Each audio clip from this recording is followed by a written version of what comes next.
Washington's Secretary of State Rex Tillerson said Sunday his diplomatic efforts will continue as long as they possibly can despite the saber-rattling on both sides of the Pacific.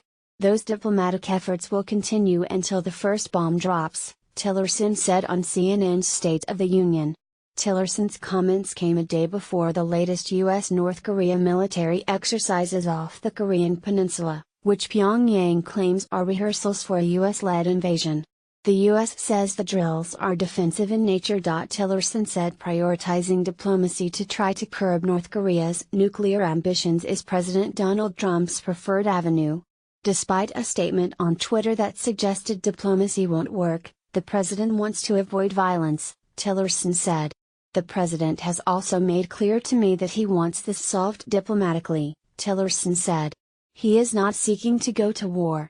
Several weeks ago, Tillerson announced from Beijing that he had direct lines of communication with North Korea, and was seeking to cool tensions between North Korea and the United States. Shortly after Tillerson's comments, Trump took to Twitter to say he thought Tillerson was wasting his time trying to negotiate with North Korea. Tensions have ratcheted up between the two nations as North Korea continues to develop and threaten the use of its nuclear weapons and long-range missiles, and Trump has threatened to totally destroy the isolated nation. Asked if Trump's tweets undermined his diplomatic efforts, Tillerson said connections between U.S. and Chinese leaders were close, and that the Chinese are not confused in any way about U.S. policy toward North Korea.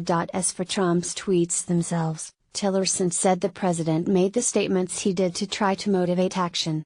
North Korea renewed their threats to launch missiles into the waters around the U.S. territory of Guam on Friday, in advance Monday's U.S.-South Korea drills. The joint naval drills will last for 10 days in the waters of South Korea, according to a U.S. statement, and feature a U.S. aircraft carrier and 2 guided missile destroyers. On Friday, North Korea state media KCNA said reckless moves by the United States would force the rogue state to take counteractions.